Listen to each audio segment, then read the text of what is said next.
Let me tell you what my deep research and basically vision is. I hope there's Bigfoot. I don't think there is. I'm not telling you nothing. The aliens won't let it happen. Happening now, breaking. Bernie Sanders is angry. Bears beats Battlestar Galactica. What are the tips? Give me some tips on how to work with Wes Anderson. Be ready to speak very fast and very clearly, because that's definitely one key thing. I will only tell the truth. Until you and 6 kids you barely know in wet bathing suits have surrounded 9 chimpanzees outside of a Wendy's. You probably really don't know yourself, okay? Yep. And we back.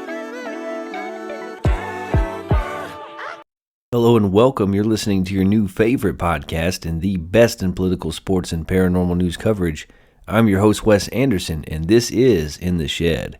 This is episode 68, so whether you're back for more or finding us for the first time this week, hey, thanks for tuning in. It is late Monday night, January the 15th, MLK Day, and I'm in a shed in the backyard of my home in Alabama. Also, I can hang out with you tools and talk about the latest headlines, stories, and rumors in the world of politics, sports, and the paranormal. Our guest tonight is an author, philosopher, TV personality, occult expert, and ufologist, internet influencer, and interesting person. You may know him from his appearances on TV shows like Hellier, Ancient Aliens, or Decoded, as well as from his many published works or appearances on other podcasts. Ladies and gentlemen, my babies, my tools, my people, I give you the eternally interesting Dr. Allan Greenfield. Allan, thank you so much for joining us on the show tonight. Totally my pleasure. I'm glad to be here. Yes, sir. Well, to start out, why don't you just tell us a little bit about yourself and your work for those listeners who may not be as familiar? Okay, let's see. I'm originally from Augusta, Georgia, or Augusta, Georgia, because there's a swamp-related accent there that I had to outgrow for I bet. about 20 years. And I got involved in all the things involved with at about the age of 12 or 13. I mean, I think the interest was already there, but I got actively interested in ufology and cryptozoology and magic and mysticism, all at a very early age for that sort of thing. Although I wasn't the only one. I mean, there are still some people, Rick Hilbert and Gene Steinberg come to mind, and Dave Halpern, who were also part of what was then known as the teen ufology movement. And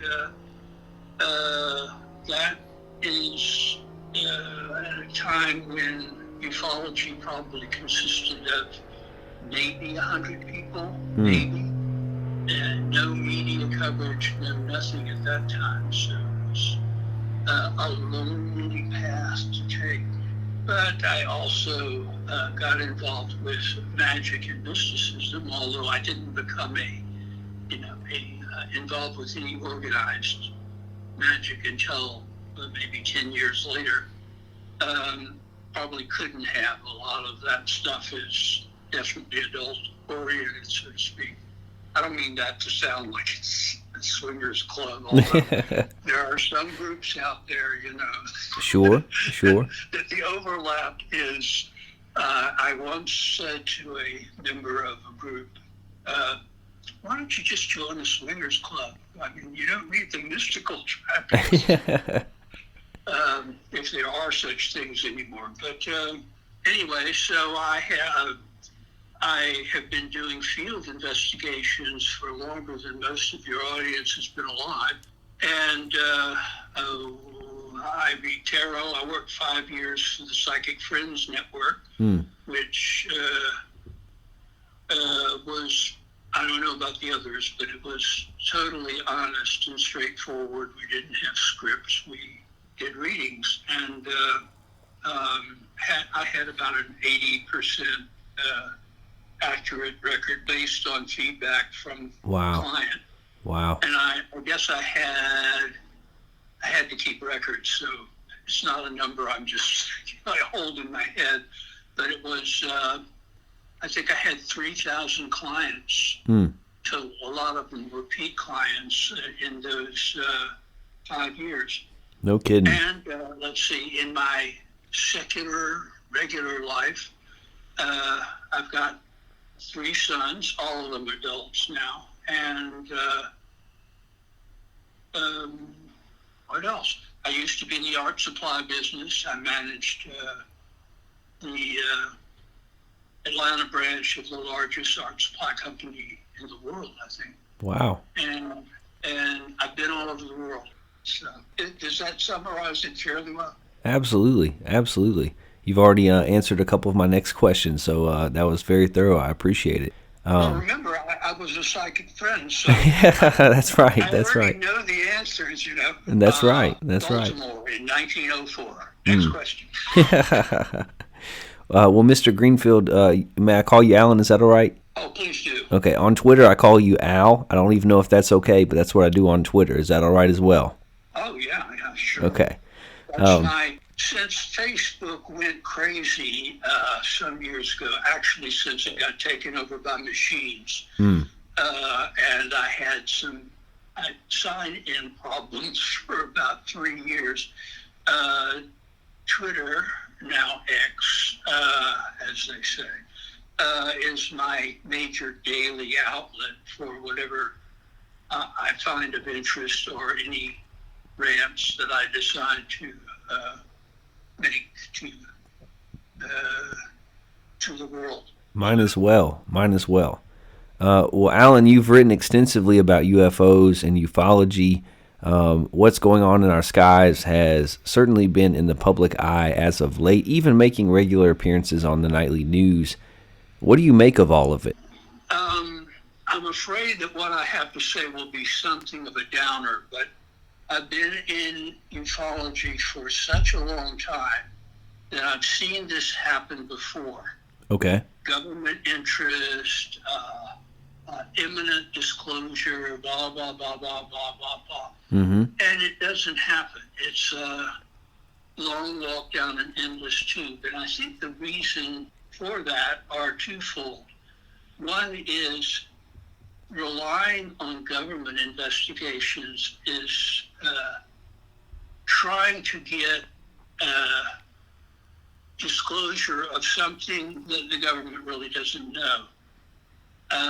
So probably private ufologists like myself probably know more about the phenomena and what limitations there are on the phenomena as we can understand it than any government agency that's ever been involved. Most of the government funding people don't seem to understand is by engineering types who are concerned, and this is a legitimate concern, about surveillance from foreign countries or technology that exceeds our abilities.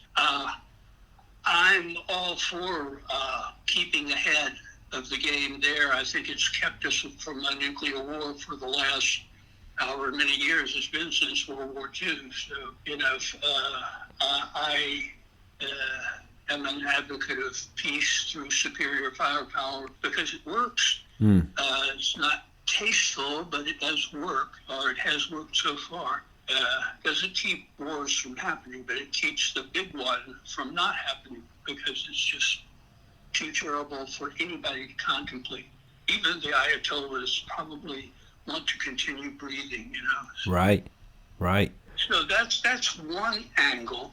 The other angle is that ufologists, not quite as much today as during the first 50 years that ufology as such existed, is addicted to the ETH, the extraterrestrial hypothesis. Hypothesis for me is in quotes. It's not a theory. It's a opinion. Okay. Or belief, because it doesn't have any grounding in the case materials or anyone who's done field research can tell you that if you're out to find the hardware, you're not going to find anything, because except maybe a downed weather balloon or something, Chinese or American. It doesn't matter. You can find those, but that's really a long walk down an endless tube. To quote late Jean Duplantier, a Canadian ufologist and friend of mine. I think that the more fertile area to look is at the trickster element in the phenomena. There are two directions you can go there. One is to say that the phenomena may have some kind of archetypal basis. That is, it's something inherent in the relationship between people and the universe. It's an interesting theory. I know some very, very highly educated, intelligent people who lean in that direction. I'm not one of them. The other possibility is that something from the quantum physics universe, which is only beginning to filter out to large numbers of people outside of the professional physics community, even though the idea has been around, I guess, 75 years or thereabouts, that one strand of quantum physics, aside from the entire thing seeming so spooky that it's something that if it were coming from anywhere other than tenured academic circles, not my favorite group of people, but if it was coming from anywhere else, it would be dismissed as kook pseudoscience. And in fact, it comes from the stellar celebrities of the physics and quantum biology universe, the notion of the many worlds interpretation of quantum mechanics. That may not be exactly what is the direction in which a solution to the UFO mystery is found in, but it probably is a better approximation than little green men from Mars or Sirius or the neighboring galaxies. One of the immensity of the universe boggles the mind, and the notion that some of the movies, that say, "Oh, well, we came from a neighboring galaxy." I guess they mean, planetary system, but from a neighboring galaxy would require some technology and a lot of time. So I think that, if you ask the wrong questions, you get the wrong answers. Right. And the majority in ufology, now it's a majority as opposed to being virtually universal. There was that, and there was Hellier, Keel, and me on the other side of the picture. And a few other people, in fairness. Now it's a sizable minority opinion that the ETH is probably passé, it's never true, it needs to be junked. So would you say then that you fall more in the camp of what we're seeing being in the realm of interdimensional beings than extraterrestrial life? Yeah, absolutely. I'm not sure that interdimensional is the best terminology, but in terms of pop culture explanations, that'll do. Wow. The technical term in physics is, well, I have to spell it because it's not what you first think. Brains, B-R-A-N-E-S. Okay. I guess it's short for membranes. And it postulates either a specific number of alternative universes that coexist with our own in the same space, but at the same time, perhaps, but in a different, different membrane. And there's also more attractive to me and more consistent with the phenomena, the notion that there are an infinite number of alternative universes. If it is truly infinite, and I suspect that it is, then we're not dealing with the phenomena manifesting from universe C or whatever. We're dealing with all kinds of things that are totally beyond human abilities to truly even see, let alone understand. So we see essentially our minds do a convoluted thing, and we see a substitute. The way our vision sees things upside down and our brains turn it right side up for the convenience of people. After all, the human race from a biological point of view has been around for 30 seconds, and life on Earth has been around for 10 seconds. And in geological time, the Earth itself has been around for 2 seconds, and in cosmological time, it would be an infinitesimal, tiny fragment of 1 second. So we're hardly built to apprehend in fullness any, say, life form from some other brain or dimension, if you want to use that term, although that may be slightly deceptive. We see what we're capable of seeing. Right. And not what is actually the underlying stimulus for that, because we just dropped out of the trees, a month ago. We know how to hunt and kill and eat and reproduce, but not a lot else. The rest is just commentary and hopefully some thought about ethics.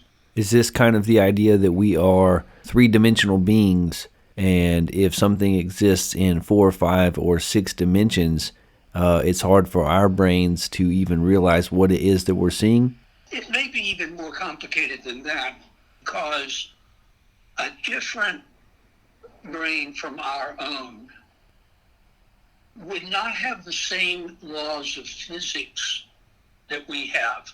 I mean, it might be very similar. There might even be, intriguingly enough, other Earths and other very similar universes, because infinite is infinite. It means whatever you can think of is there somewhere, whether it's interpenetrating with our own reality or not. I can't say. Maybe they all interpenetrate, and we're not dealing with one phenomena, but many, or maybe a select few, or maybe just one that is directly adjacent, whatever that may mean in terms of reality membranes. We don't know. Or maybe even, I will allow that there could be visits from vast distances in the universe as we understand it, by dipping out of this reality where the distances are immense, dipping into another and then dipping back in here. Right. But that seems to be a laborious thing to do if you can say, well, brain 3, 4, 5, to infinity is right here with you in the shed right at this moment and right here with me, listening to what I'm saying, and it sounds like the government, but it's I think a more consistent with the inconsistency of the phenomena than the ETH ever was. And ETH is the product of the minds of people who either they come at this from a military background or from an engineering background, including NASA, right, or both. And people that think in terms of nuts and bolts are going to think of nuts and bolts. Witness the nature of most science fiction. It's mostly by people who are speculating on where nuts and bolts might go in 100 years or 1,000 years or 1,000,000 years. And that's possibly, I would say probably, not the nature of the phenomena as reported by ordinary people. If you look at the reports, it has a trickster element, it has an archetypal element, and it has a high, very hyper high weirdness element. And that doesn't fit ETH.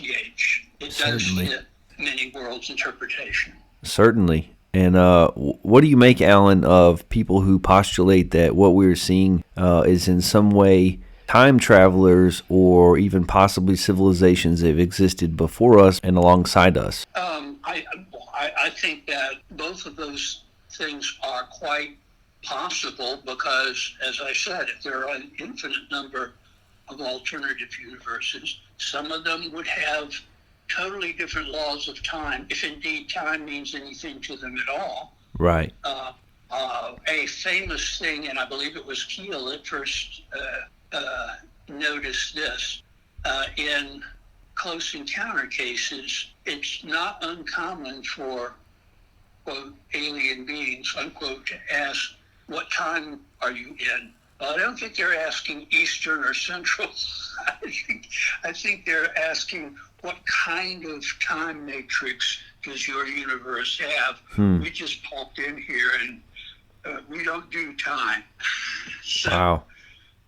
It's whatever you were to bring up as possible, I'd have to say, yep, very possible.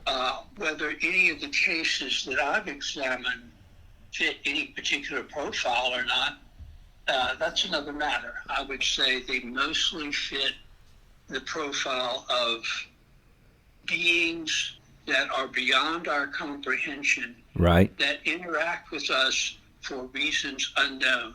And the only reason that it remains unknown is because we're not looking in the right direction.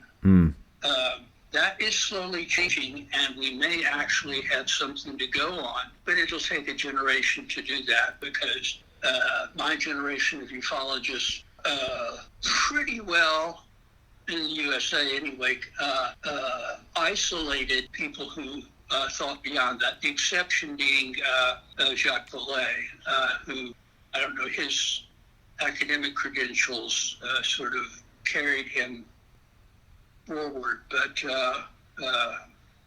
the ufology establishment, if I may so characterize it, pretty well ignored anything other than ETH, and even the skeptics, or the so-called skeptics, the pseudo-skeptics, created this false dichotomy, which is either these things have to be extraterrestrial spacecraft, just like our own space program, but more advanced, or they are hoaxes and natural phenomena. That's definitely not the either or that's involved in ufology. That's a false dichotomy which leads people astray. I don't think that the people that do that are necessarily dishonest, but I do think that that's clearly wrong when you factor in the actual cases as opposed to, spinning theories out of one's own expectations. And you say that if you ask the wrong questions, you'll get the wrong answers. I think there's a lot of wisdom in that.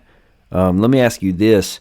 If somehow we were able to confirm the existence, whether it be extraterrestrial beings, whether it be interdimensional, whether it be on an entirely different plane of existence, kind of as you're saying, if there are unlimited worlds that exist in the same time, what, if any, impact would that have, do you think, on world religions? That's a very interesting question. I think it would have a fairly profound impact on any, for lack of a better term, fundamentalist religion. Okay. I think it would be, interpretation aside, it would be confirmation of things like religious miracles, manifestations that are considered supernatural, which is discarded by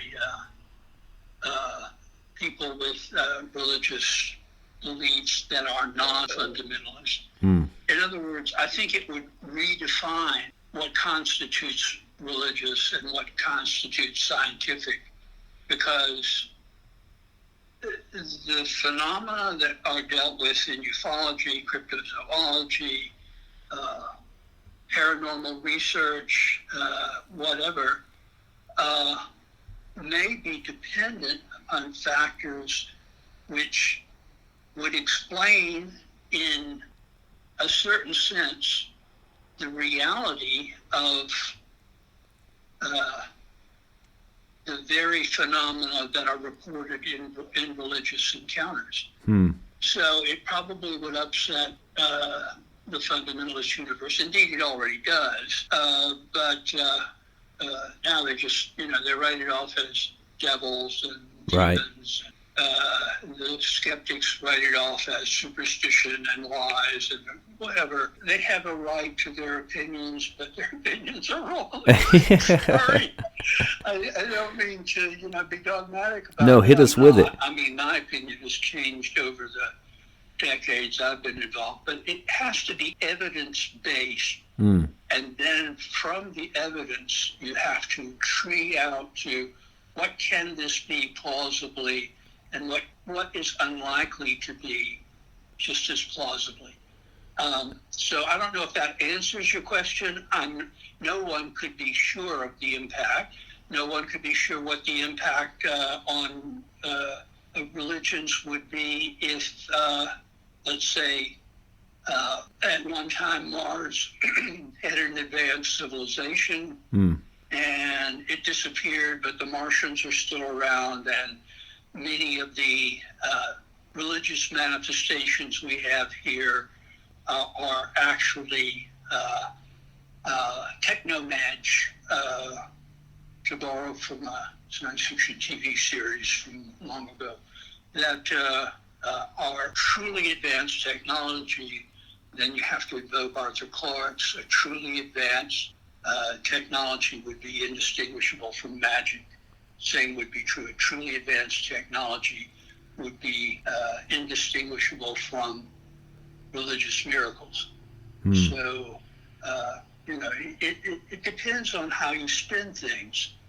To me, it's not a challenge at all, but I imagine people who have some rigid structure might be bothered by that. To me, it just says maybe prophecy is because there are some people who can slide in and out of our reality just as part of the nature. Yeah. And can formulate ideas that are based on imperfectly seen, but other brains or related brains. I mentioned that if the infinite number, the version of M theory that postulates an infinite number of alternate realities, some of them are exactly like ours, only with one little difference, or two little differences, or three little differences. So the prophet Jeremiah slips into reality B, just, right next to ours, and comes back and says, the Babylonians are going to conquer us. Right. Forget it. And so we'll say, well, he must have been talking to God. The pseudo-skeptics will say, it must have been written after the fact, because clearly you can't know what's going to happen. Like they don't, listen to polls when elections are held and things. We predict stuff all the time. So, right. I don't know. There's no bottom line on that. I mean, you've hit on the area where this turns from being a scientific inquiry to being a philosophical inquiry. And that's a whole different ball of wax. First, we have to establish that it's not tin cans from Saturn or Alpha Centauri 3b or wherever the current mythos is.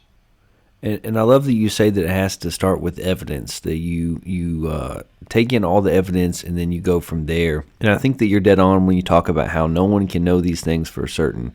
It's okay to say we don't know. It's okay to say this is what I think, or these are all the possibilities. I think that intellectual curiosity is something that unfortunately is not in vogue anymore, but it should be.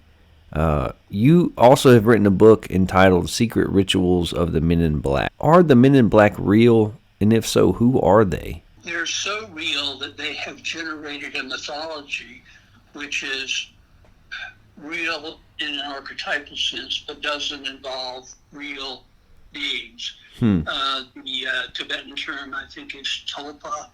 They are thought forms that are projected, but what or who is projecting them, that's something I cover in my latest book, which is Secrets of the Real Black Lodge Revealed. Such a long title, I don't remember it. The publisher and I debated what to call the book for a long time, because it does tie into Secret Rituals of the Men in Black and its predecessor, Secret Cypher of UfOnauts. That combination, that trilogy of books, is as close as I have come in the many years I've been involved in this stuff to the truth with a capital T. It's not that close, but it's a lot closer than a lot I see elsewhere. So I highly recommend learning the cipher, using it skeptically at first, but if it works for you, then continue. And if you think there isn't interference in ufology, such as the Men in Black, then you really need to read up on the history of magic and the notion of the secret chiefs of the Third Order and the Black Lodge, both of which are very real. I mean, their manifestations are real, whether they are exactly what in magical circles they think they are or not. That's beyond my pay grade. Well, and that's kind of a brain teaser. That's a lot to consider and think about. They can somehow be real in a way that we can't comprehend, but may not be real in the sense that you and I are. They may be projections of some sort. Is that kind of where we're going? Yeah, I think they while there are cases that are fraudulent, and there are cases where,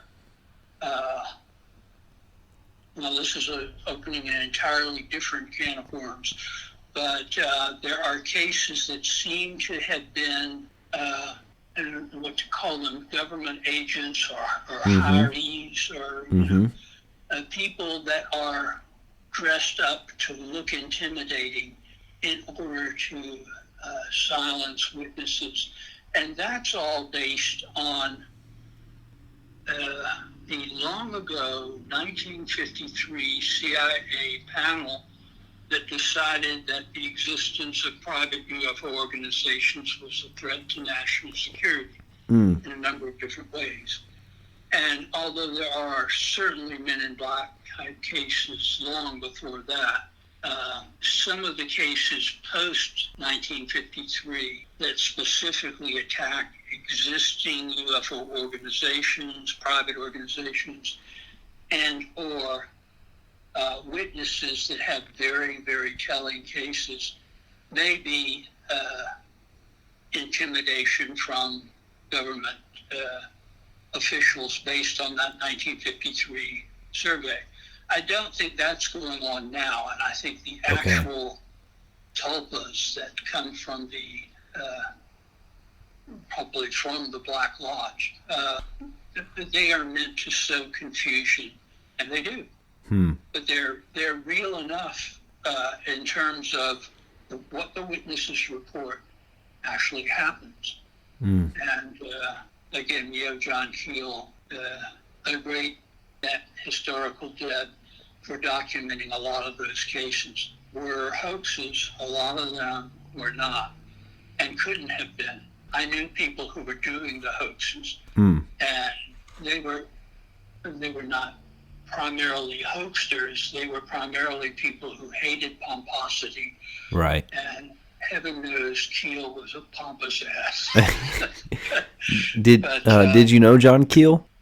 Yeah, John Keel was a piece of work. But first of all, as a reporter, he was really good, although he grew up, so to speak, in the world of you have to go back a long way, but the men's magazines of the late 50s, early 60s, you can get a taste of that from his early book, Jadoo. Very interesting, but it's pulpy. So magazines like Saga and Argosy and True, which were the big three. Not that I read them as a teenager.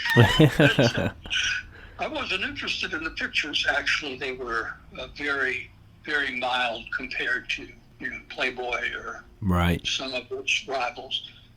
They were not exactly girly magazines, but they had stories. The example I always give, and it's a real example, although I am probably fracturing the title. I was lost on the island of lost women. And that isn't something Keel wrote, but it's the genre that he wrote in. And I don't think he ever quite freed himself of that, that orientation. Good writer, good popular writer. Sure. But, and with some really good insights, but also he held himself aloof from ufology as such. And I think that was to his detriment. Interesting. Well, you talk a lot about magic. Can you give us kind of in layman's terms, when you speak of magic, what is it that you're talking about, and what do you mean by that term? Okay.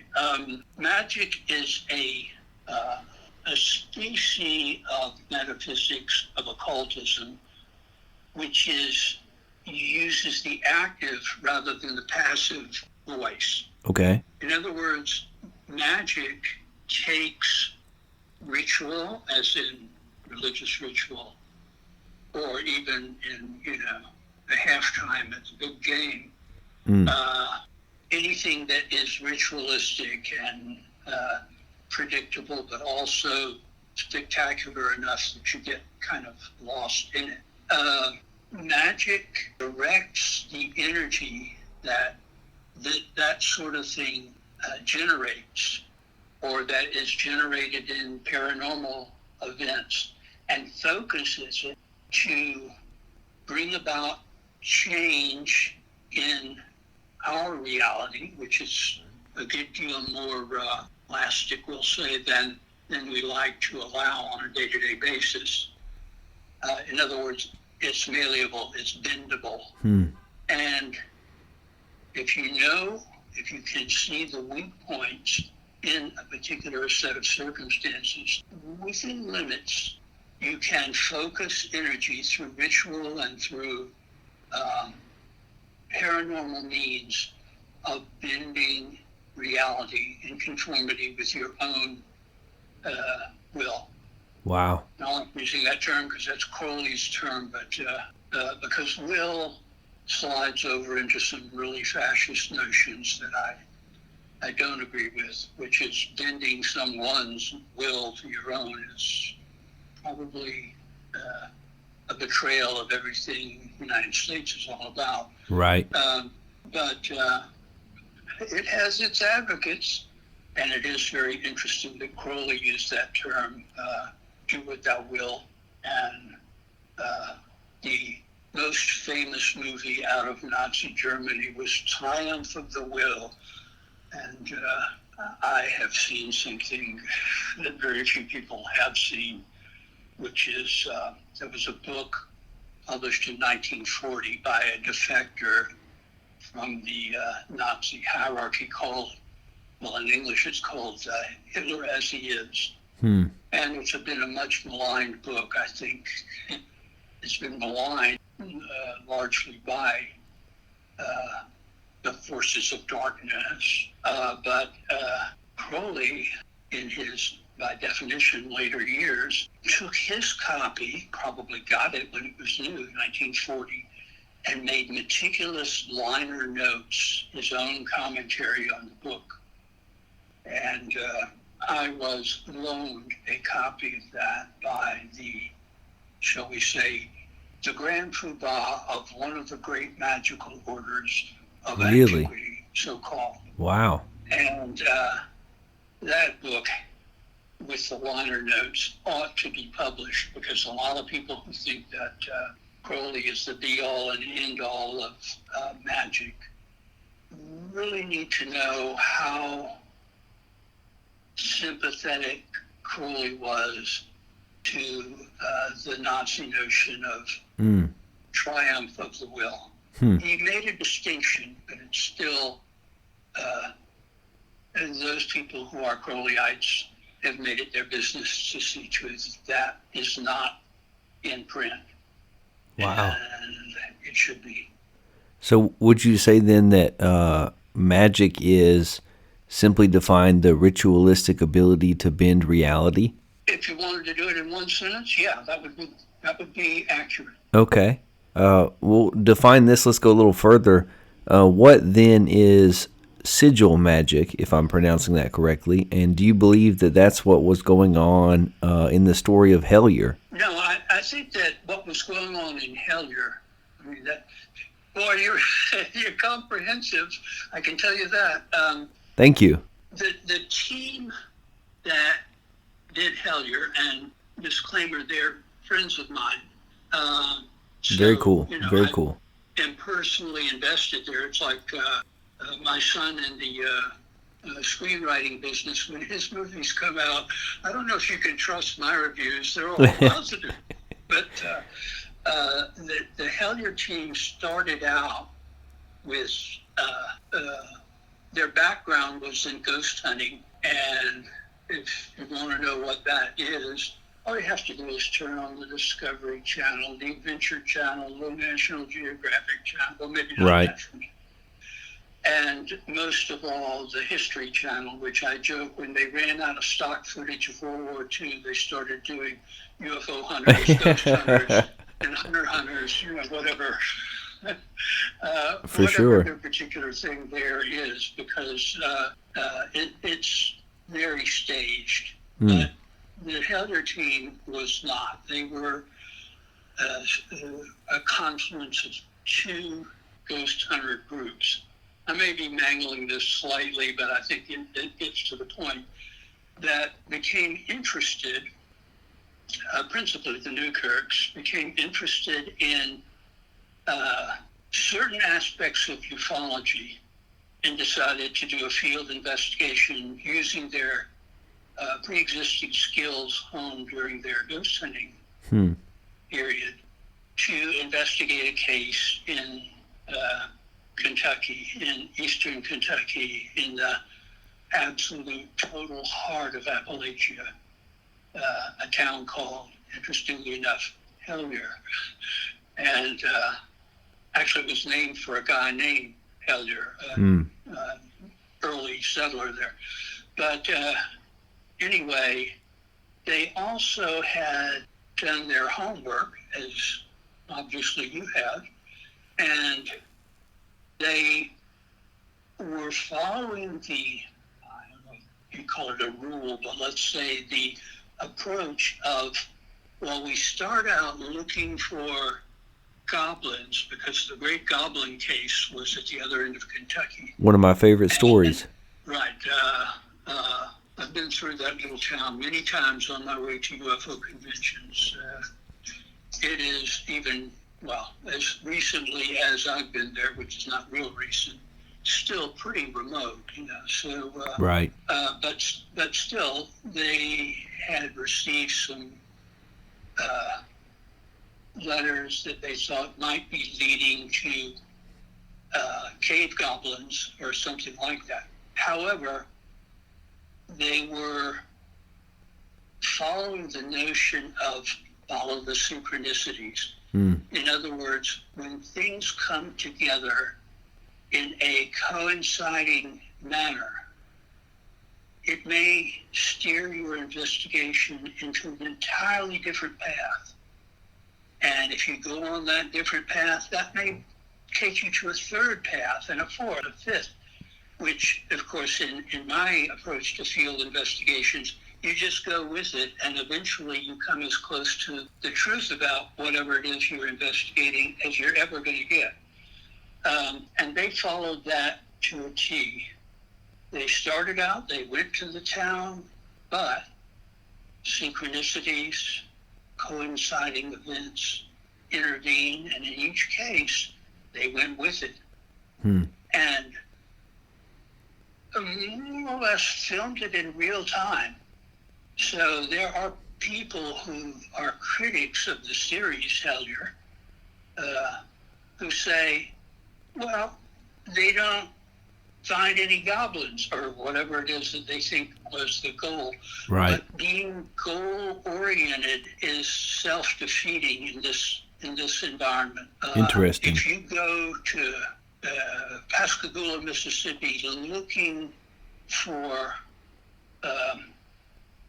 the aliens that Hickson and Parker professed to find, you're not going to find the aliens, but you might find the Singing River. And there are all sorts of things that if you tree off to them, the whole thing makes a lot more sense. And the Hellier crew followed that out. It led them to a lot of things, among them me, and they continue to be among the younger best hope for the future of ufology, cryptozoology, paranormal research, field research. I mean, there's academic research that is worthwhile too, but for field research, they're among the best of the younger people involved in this. So I will be happy to hand the baton on as I whisk away to the planet Uranus.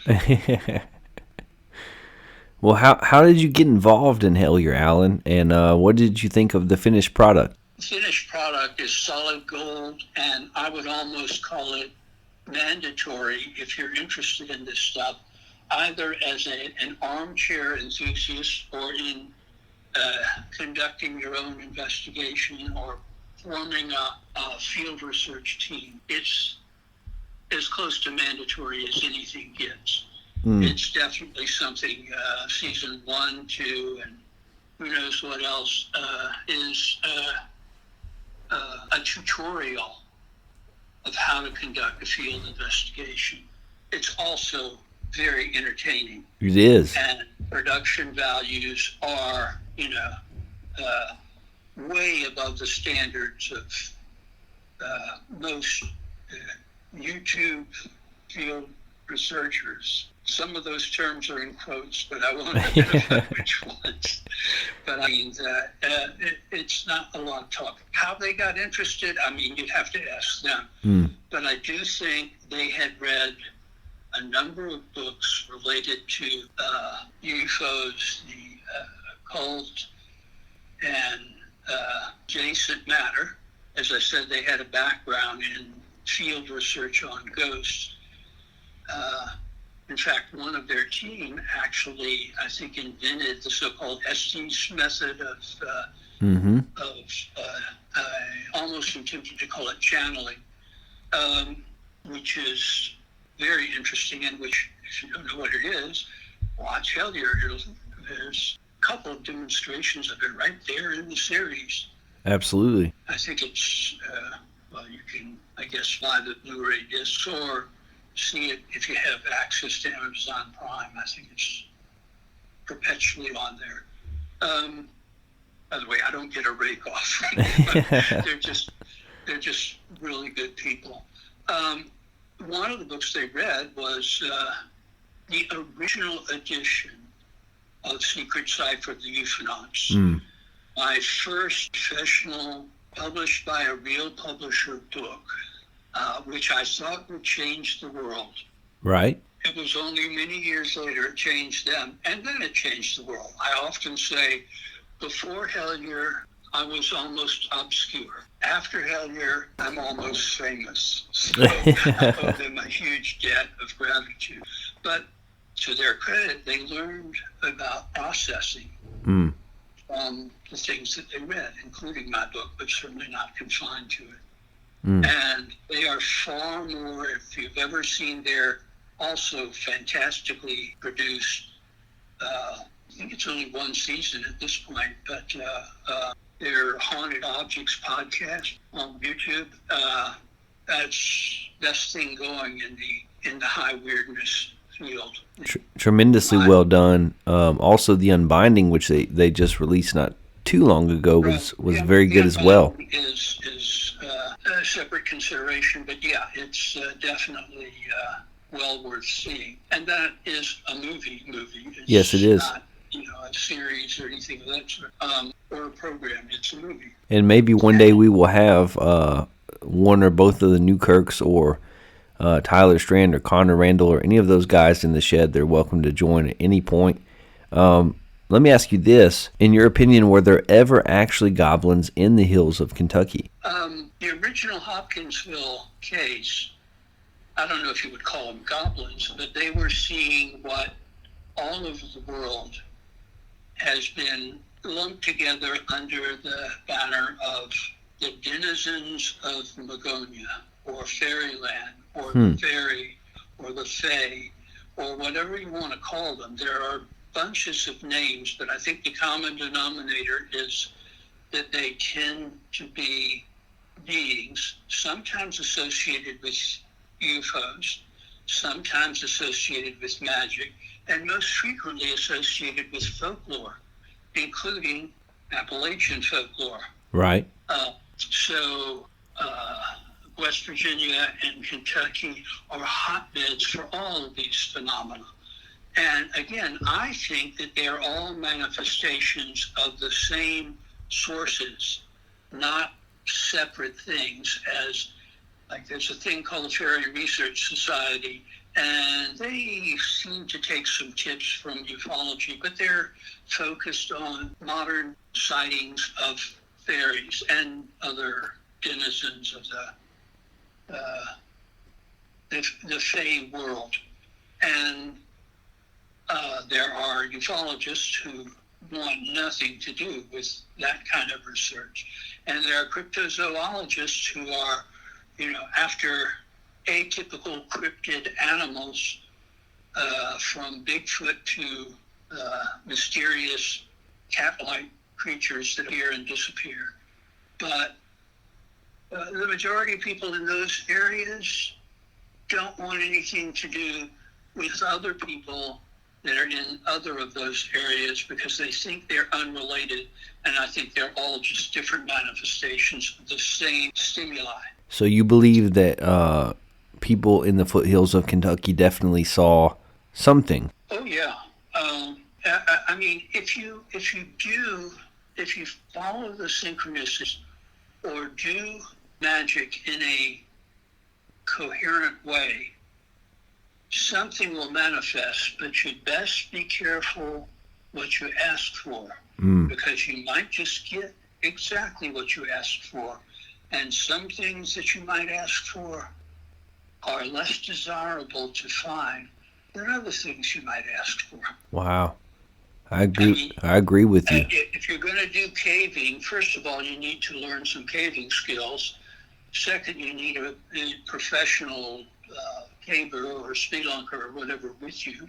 You need somebody on the outside in case your cave or tunnel has a cave in. And finally, some caves have bears in them, and they don't like being bothered during their long siesta. So, I mean, there are all sorts of things. I've done some caving and had my share of difficulties, but the fact is, one of my teachers, if you will, was Richard Sharp Shaver, the person best known for the Shaver mystery, and the beings he described in the caverns of the earth. He was not a hollow earth person, but he thought that there were hollowed out caverns everywhere. I personally think that there are cave portals to these aforementioned other realities. But some of them were most unpleasant, cannibalistic, evil creatures, demented beings. And you need to have a fair to middling education on those things. Right. Actually, there's one section in the new book, The Secrets of the Black Lodge, blah, blah, blah, blah, blah, blah, whatever it's called. Buy it, but whatever it's called. That is devoted to an experience, not by Shaver, but by another person who, in fact, a pilot in World War II who had a dire experience with what seemed to be the cave creatures known as the Diro. I certainly want no part of calling any of those things into existence around me, for sure. Bringing them into existence is a lot easier than exorcising them out of existence. In fact, back in the days when I call on personal students, I would teach them to banish or exorcise before I would teach them to invoke or evoke. Right. Because it's a lot easier to bring these things into manifestation than it is to get rid of them.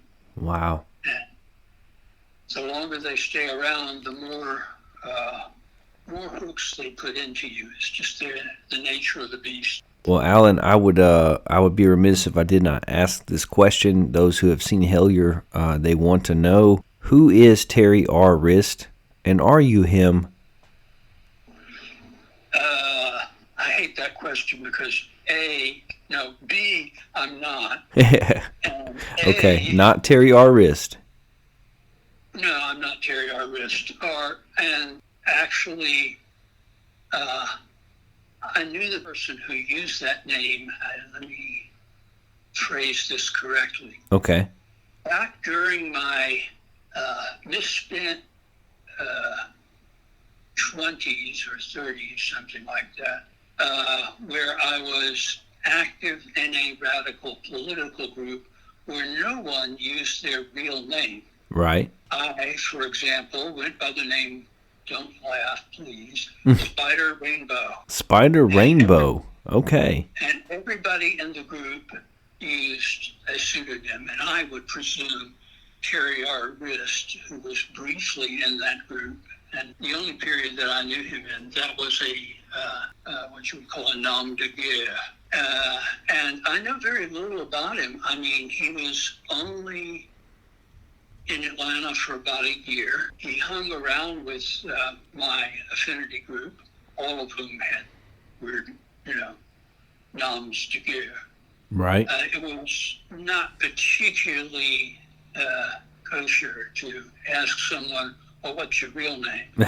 So understood. Some of us knew, but to this day, the couple of people that I still know from that era, or at least know where they are, I'm not going to, disclose their personal information. We all have sins of youth somewhere. Sure. Back in the day.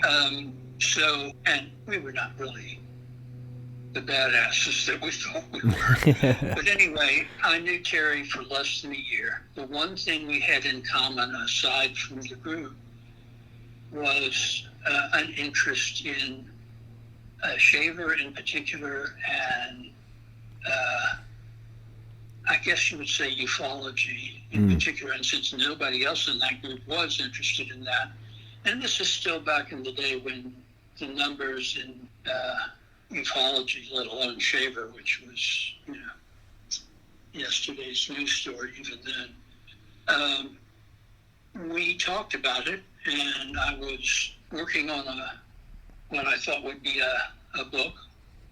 And I did a couple of interviews with him, and I did a couple of interviews with Kerry Thornley. Also, I'm not Kerry. Kerry has gone on to his reward. And he wrote The Principia Discordia and other stuff. And I spent some time in my hometown writing Secret Cypher. And when I got back to Atlanta, he was gone, and I never heard from him again. So I don't know what he was like before. I do know what he claimed, which was that he was a veteran of the Vietnam War and had been a tunnel rat. But even that's third-hand information. And what he did afterwards, or whether he's still alive or any of that, I don't know. So the real answer is, I don't know Terry Wriste. It's like I know who he was when I met him under an assumed name. Right. And I know I have mixed feelings about including that material in the back of my first two books. Sure. But just because I get tired of, I don't know, he doesn't have the same writing style as me, and he certainly doesn't have the same views as me. So, or didn't. I mean, this is a long time ago, you know. Right. I'm not the person I was when I wrote those books, and I don't know that he was there. The only thing I've ever heard was from Hellier, which is they interviewed a guy, I think in North Georgia, which interestingly enough used to be where the Hermetic Brotherhood of Light was headquartered. And this guy said he knew Terry for, again, a brief period, like a drifter. And the guy wasn't a drifter. He was a local, very local.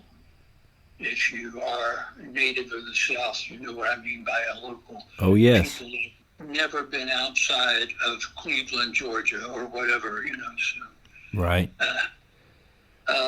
And just a good old boy who met Terry, he said, pronounced it Wriste.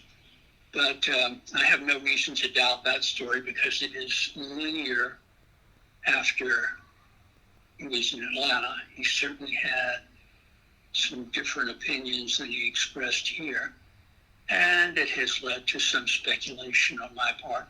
But to be blunt about it, except that people ask about it, I don't care. He was a passing train in the night. And probably if I was writing those books now, I might use the information in those interviews, but I certainly wouldn't use them as more or less intact interviews. I mean, they were longer than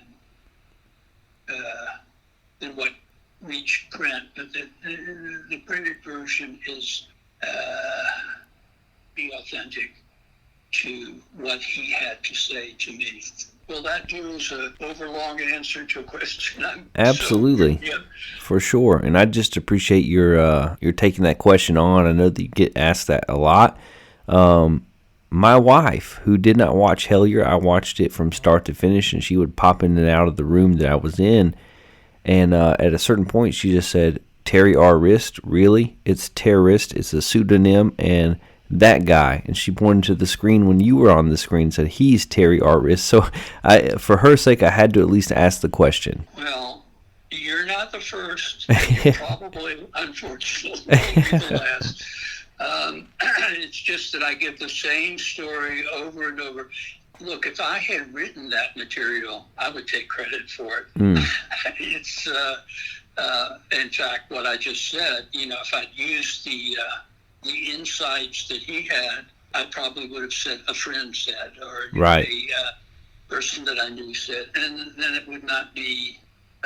I mean, the interviews that I did with Kerry Thornley, which interestingly enough was in the same period, and at the local OTO lounge at that, which we carry out to no end. Some guy asked to borrow the tapes of those. I don't know whatever happened to the tapes. But anyway, for a while, that showed up as a book, obviously transcribed, on the internet. Interesting. Interviews with Kerry Thornley or something. No kidding. That's fine with me. You know, I don't need that. I don't have to have the credit for having conducted those interviews, but boy, they're pretty crazy, as was Kerry. But he is one of those people who seems to have, shall we say, died prematurely. Yes. And we'll say here on In the Shed with Wes Anderson, we'll call it an exclusive, Allan, because you do get this question a lot. You have definitively said you are not Terry R. Wriste, and you don't have to get this question, hopefully, on every other interview after this. You have already said so. Let me ask you this. I was in the shed and he tortured me for hours. See, I've got missing fingers. No, I don't have missing. I have them folded, but that's okay. And finally I said, no, I don't even know the guy. Let me alone. I want to go home. That's right. Let me ask you this. When it comes to your view of the world, your paranormal research, your research into ufology, who are some influences on your thinking?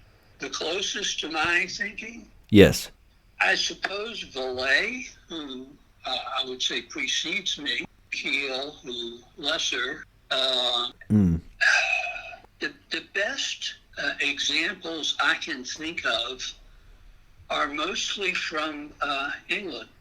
Really? Because back in the day when I was considered an eccentric ufologist, I don't know, maybe I still am, an eccentric ufologist in the United States, my stuff was taken very seriously in England anyway. I don't know about the rest of Britain or, for that matter, the rest of Europe. But people like Gordon Crichton and preeminently the people who were surrounded by the late great Magonia magazine, John Rimmer notably among them, they were on the same channel as me. And I think all issues of Magonia are up free for nothing on the internet. Maybe they're not free, I don't know, but they're available. And I would heartily recommend that because I may have influenced them and they certainly influenced me. The same would be true of Flying Saucer Review, and the same would be true of the British UFO Research Association, UFOA. And then, of course, I have to give credit to the Ordo QBLH that was founded, among others, by the well-named William Wallace Webb, WWW, real name, not made up, not a nom de guerre, just a nom, but he founded it and was the first person that I know of to import the Cypher, the UfOnauts, as a magical cipher to the United States. It had been developed in England by Jim Lees and Carol Smith and Jake Strayton Kent, who just passed very recently, tragically, before his time, really. And I was introduced to it by like one of the primary movers and shakers in QBLH, Tim Coutet, and it was given to me as an occult cipher. And I go, oh, here's another one, okay. But at some point, very early on, I decided, well, let's see if this applies to anything outside of the occult world. So I started putting in the names of planets that contactees said that they had visited, which were, not real planets that we know of, like Lanulus and Pewam is my favorite name for a planet. And the names that they gave, like George Adamski said his major contact was Orthon, which he somehow magically knew the spelling of, Orthon. So I ran these through the cipher, through the computer program that Jim had created. He was totally a genius. And I started to get real, meaningful results. And the rest, as they say, is history. For sure. And, you have written several books, a lot of titles to your name. How do you choose what to write about, and what does the process of writing a book and researching look like for you? Well, a couple of them are memoirs of various parts of my life.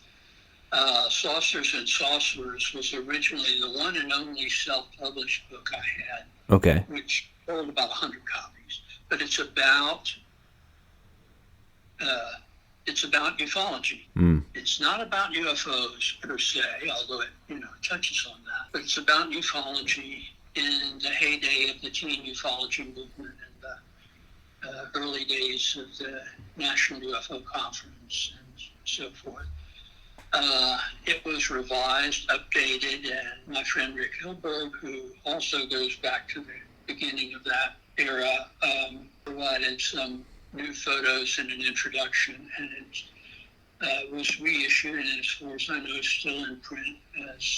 Help me on the names. I don't. Well, I bought a copy on Amazon, so I believe it is still in print. Yeah, but not as Saucers and Sorcerers. If you found a copy of that, hold on to it. It's probably worth a lot of money now. All right. Even though the sales were not much back in the self-published days. It's now my current publisher has seen fit to put virtually everything I've ever written back into print, always with some new material added. So, and then I had written extensively during my 20 years in the Order Templi Orientis on sexual magic, and had a lot of experiences in that area, which there are other books on the subject, but I don't think any of them, with the possible exception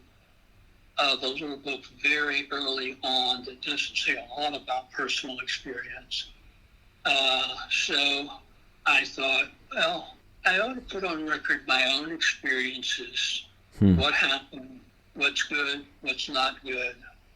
And it will be uncomfortable to write. It will be uncomfortable to know that people are basically peering into my personal life, but it's something that people need to know. And that is almost certainly still in print. True Quest for the Holy Grail, or The Grail Within, as the current edition is called, which is considerably expanded. The other books are based on discoveries.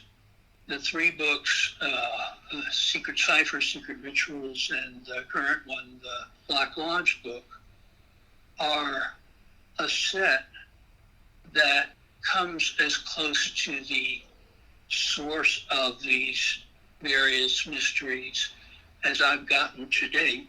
If I get any further, I'll write another book, but that's like the summary of many, many years of research. And I wrote one history, which is, it's embarrassing not to know the title of your own books. That just means you've written a lot. Yeah, well, yeah, and I do lose track. The history of modern magic from 1700 to 2000, which maybe, if I can get around to it, I should expand to bring it up at least to 2020.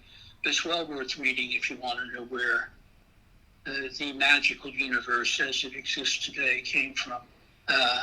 And what else is there? Oh, the Hermetic Brotherhood of Light book, which is the story of the Hermetic Brotherhood of Light.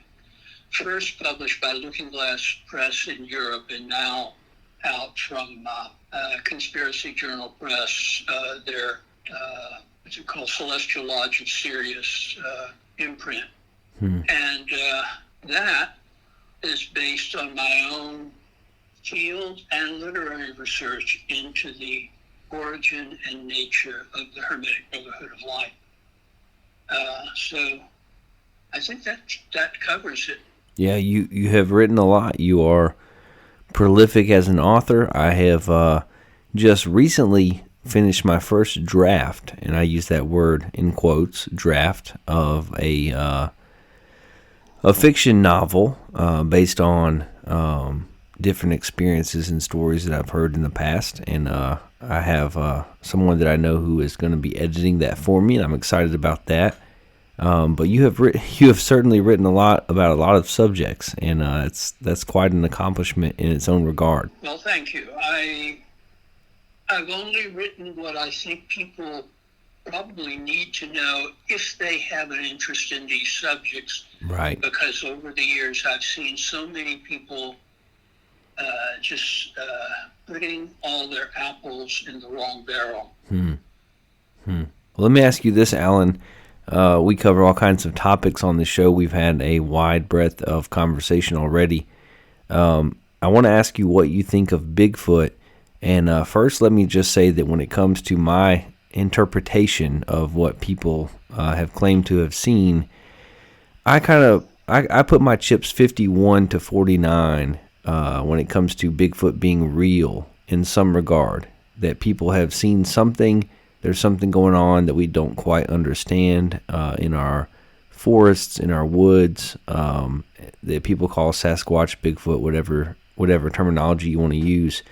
What do you think of Bigfoot? I'm more concerned about what Bigfoot thinks of me, but in all seriousness, I think a lot of the cases you really need to look at are the witnesses experienced in doing field stuff. Hunters, for example, but not new hunters, not somebody, who just started this year, sees a bear in the distance and wisely retreats, but right. Still thinking, well, big hairy creature, and it stood upright. Well, bears can do that.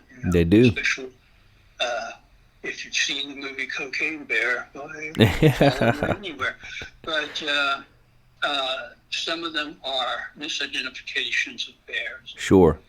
The intriguing thing is that there's a coexistent misidentification of natural creatures and these cases that are much stronger. And some of those, they wink in and out of existence like other cryptids. Right. They are occasionally, and more often now than before, at least more often reported, they're seen in association with UFOs. And that's very interesting. And I think that this whole, we'll call it a cycle, the Yetis of Tibet, the Sasquatch of the Northwest and Canada, and Bigfoot of everywhere where there are trees. Yeah. Which, considering where I live, might be right outside my window, but it's okay. I'm ready. And now I hear, and let me editorialize for 1 second. Sure. If Bigfoot is a natural phenomenon, these recent reports, and apparently it's hunting season in some places, so people report shooting Bigfoot. And I don't know what's going on, but it's very conceivable that these are a vestigial branch of the human family tree. And they may constitute human beings. And killing one of those is homicide. Interesting. And I don't think that that's a really, really good idea, especially if you take the skin home and proudly display it. Probably you're going to wind up having to explain yourself at great lengths.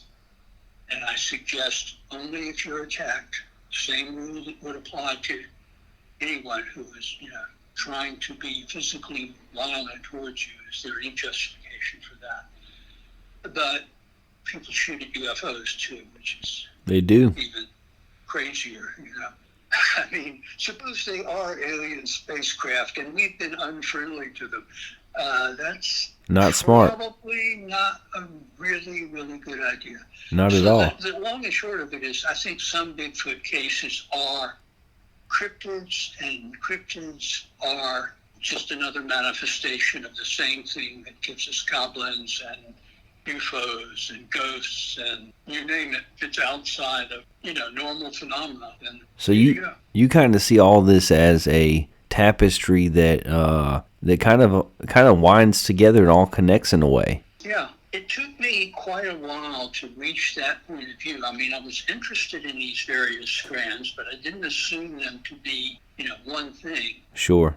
Then when I started to think of them, because, I mean, there's so many duplications of the response to them. like the Loch Ness Monster Investigation Bureau, Mm-hmm. the Flying Saucer Investigation Bureau, the Bigfoot Investigation Bureau. If they form the same type of organization, then they're forming it around a phenomenon that seems to be amiable towards that type of approach, rightly or wrongly. And if it seems to be amiable to that type of approach, maybe it's a different manifestation of the same phenomenon. It just seems logical to me. And on further looking, sometimes you see crossovers. Sure. I don't recall any cases of Nessie appearing out of a flying saucer, but Nessie appears and disappears and appears and disappears. By the way, the Loch Ness Monster is among my, I guess it would be my equivalent of Bigfoot. I think that, of your opinion of Bigfoot, which is, I would say, 30% maybe yes, 70% no. Right. One way or another. But most of these things seem to be, have a common denominator. And when I reached that point of view, I got even more interested in it because, how to put this, because of the resistance of each one of these subjects to be integrated with other aspects of these subjects. Right. In other words, the magical community wanted nothing to do with UFOs. I got into a major dispute with the aforementioned Grand Poobah of the aforementioned magical order over just that. He was saying, oh, well, flying saucers are not respectable, but the occult is. And I thought, what is this man talking about? Can he possibly believe that? Because the reverse is certainly true. UFOs, every time it's been polled by Gallup or whoever, it's a lot larger than it was when the phenomena first came to people's attention. And it grows, if you plotted it on a graph, it's like the stock market. It has ups and downs, but the long-range outlook is always upward. Sure. Whereas the occult leaves a bad taste in the mouth of at least 3/4 of the population, if not more. So he was wrong, but, he was in charge. So I said, okay, whatever. And I actually wrote a note, a footnote that is in Secret Rituals of the Men in Black. It's the longest footnote I have ever written, I believe, which is addressed basically to him. It doesn't say so, but it is. And is to refute that approach, because that resistance, that magicians are part of one thing and ufologists are part of another thing. Circling back to the Hellier group, they take it all seriously. I don't know if they would say that all of it is one, the way I tend to, but I think they come pretty close to that. I In agree. other words, they see the relationship between haunted objects and paranormal research or ghost hunting or whatever particulars you find. And they are eclectic. And if you're not eclectic, you probably are not going to get anywhere in any one of these fields, because all roads lead to all roads in this particular case. All roads lead to all roads. That might be the quote of the night right there. It's a new one. I just thought of that. I love that. I love that. Well, let me ask you this, Alan. We've talked about UFOs. We've talked about Bigfoot. We've talked about goblins, other realms and realities, magic. What is, in your experience, what is the scariest situation that you have found yourself in? The scariest is when I was caving a couple of years ago, and I've gotten a little bit older caving, and I was fortunately with two, I can't call them professional, but let's say full-time spelunkers who were very experienced, whereas I'm a dabbler. Right. And I was on a shelf inside the cave. The shelf turned out to be shale or something of that sort. And it collapsed under me, and I fell about 4 feet, which is not... Your whole life doesn't pass in front of you in 4 feet. It's enough. But, I did the thing that I've done on the rare occasion when I've slipped in a stream or something. You know, right arm works, left arm works. Right foot works, left foot works. Head seems to be operating. Okay. So I got up and I thought, well, I'm glad I was with people that knew what they were doing, because they had to pull me up. And I don't even remember whether we went on exploring or not. But anyway, when I got home, the next day I went to get up and I had thrown my back out. Wow. Bad. So that was a month of physiotherapy and 3 or 4 days of agony getting there. So I think my caving days are over. But the lesson learned is, that was terrifying, but not because of anything, mystical, but because it was physically jarring. That's kind of amazing, everything that you've experienced and written about and been a part of, that your scariest moment has to do with the physical reality of where you were and where you were exploring. Exactly, and I think that field researchers need to be cognizant of that. You need to be in pretty fit shape. You need to have a sober assessment of your own abilities, your own limitations, and you need to be well equipped for mountaineering or caving or whatever it is. You also need to be equipped psychologically. Like a field researcher, there's a UFO organization that teaches its field researchers to fill out a form. Well, there ain't no form. You can't have a checklist of things that happened and didn't happen, because that can vary from case to case. Right. You need to have a recorder of some sort, preferably non-intimidating. You need to have an amiable manner about yourself. Like when I was researching the Hermetic Brotherhood of Light, I wanted to speak with one of the descendants of the last frontal chief, Peter Davidson of the HBL. And I found a descendant in a small North Georgia town who was willing to talk to me, but I noticed a reluctance. And I'm from the Deep South, so that could just be small town reaction to the big city slicker coming. So sure. I did my best to be reassuring, and I found out there had been a previous investigator, perhaps a theosophist, I think. She was a grammar school teacher, and this dude walked into her classroom, from New York or Boston or wherever. Right. And I thought, I really know that there is a way to do these things and a way not to do these things. And whoever that guy was, he could have, silenced a person who had something to say about all this forever. So, you need to have diplomatic skills. You need to have a sense of locality. You need to also have a sense of, there are far more silent contactees, to use John Keel's term, than there are noisy contactees.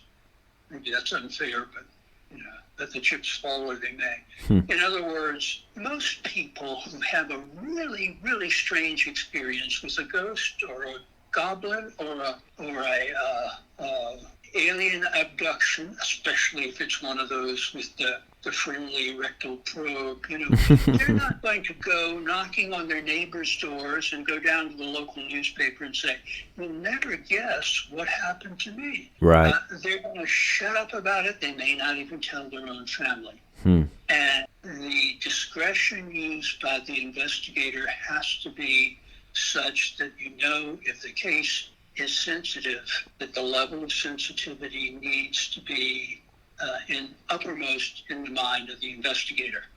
That doesn't mean if the case turns out to be kooky that you should, give them excessive benefit of the doubt.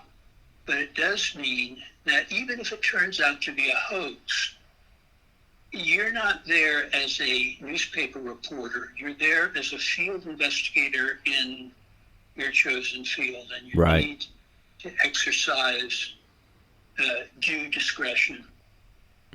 That's good advice. And listen, you are someone who is certainly eclectic, who is interesting, who is knowledgeable. I'm so thankful that you have agreed and spent so much time. You've been so generous with your time tonight.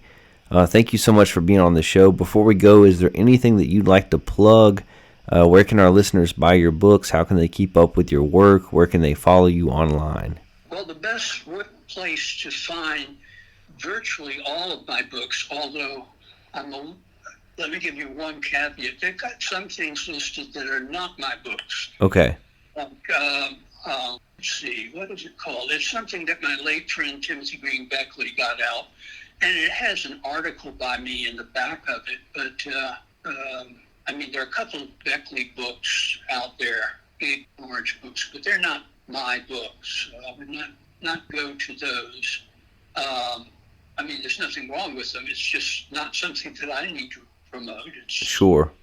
It's what is the name of his publishing company? Inner Lights Publication, and I guess there's still many copies of those around.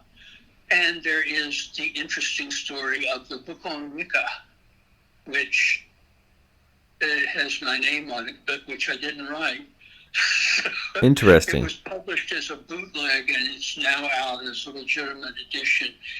The material in it, I've never seen it personally, but the material in it is based on stuff that I wrote on one or another of my websites over the years. I've been on the internet for ages, even going back to, when it was the ARPANET before the big hookup of the entire world. So you might read that with caution. But for God's sake, get the authorized edition, because I haven't seen it, but I trust the publisher.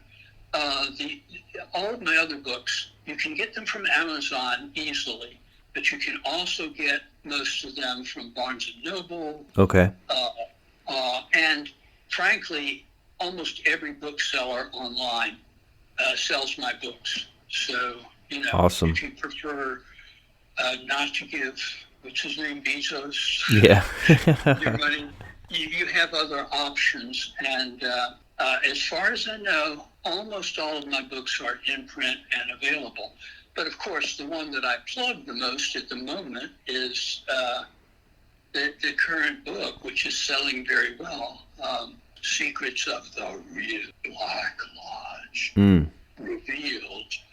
I say the real to distinguish it from David Lynch and the Twin Peaks version of the Black Lodge, although that's on the right track too. Well, that's good to know. Dr. Allan Greenfield, you are a scholar and a gentleman, and we are so thankful that you have joined us in the shed tonight. I've so enjoyed our conversation. Thank you for being here with us. Anytime, bro, anytime. That's all for this week. You don't have to go home, but you can't stay here. I can't either. It's back in the house and out of the shed for me. Thanks again for listening to episode 68. Make sure to subscribe, like, share, and review. It really does help. If you have any paranormal experiences, opinions about sports or politics that you'd like to share, you can email the show at intheshedwithwes@gmail.com. Again, that's intheshedwithwes@gmail.com. I might even read it on air.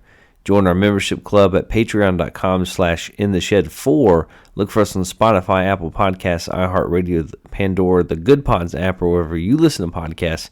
And make sure to follow us on X at InTheShed4. Tune in again next week when we'll hit the headlines, talk some sports, and take a look together at the incredible true story of the Circleville letters. This has been In the Shed with Wes Anderson, the best news show in the land covering politics, sports, and the paranormal. Have an adventurous and fulfilling weekend. I'll catch you tools later. Peace out, Boy Scouts. Meemaw, we made it! We sure did.